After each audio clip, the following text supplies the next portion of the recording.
Hi, I'm Michelle Plunkett, and I'm going to do a review for this Potensic Atom SE.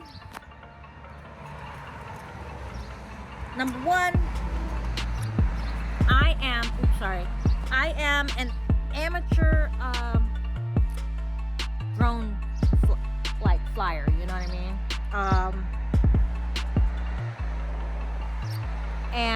I would say that this drone is good for beginners.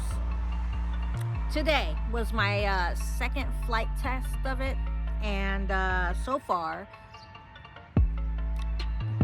the positives about this is you could take it as close to like 13,000 feet away from it, at a height at 395 feet, you know what I mean? So that's pretty high. So that's the first time, today was the first time I actually ever brought it that high. But it was by accident.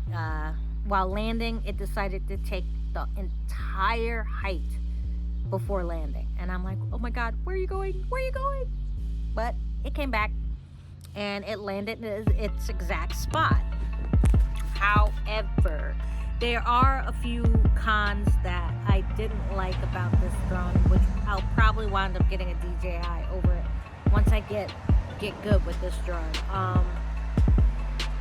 When it stops, I don't know if there's a adjustment for when it brakes, because when it brakes, it has like a shake to it. Like it makes the video movement like jumpy, you know what I mean? And yeah, I don't like that. Every time it turns or every time it like stops, it shakes the camera. So that's one thing that I found wasn't very good. However, everything else is a-okay to me. I mean, it follows its waypoints. It does the follow me. You have to control the camera more with the follow me so the subject can stay centered. What else can I say?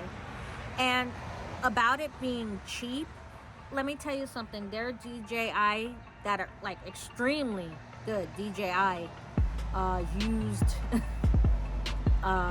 drones for the same price that have better image quality and better motion. That's because their camera is on a gimbal on the flight. However, if you should crash a DJI kit like DJI drone and break the gimbal and the camera, your drone is utterly useless for filming. Where this one, you know, it films in 4K, but it's not as crisp as the DJI Mini and Spark and all them other FPV drones out there. But it is still a good buy.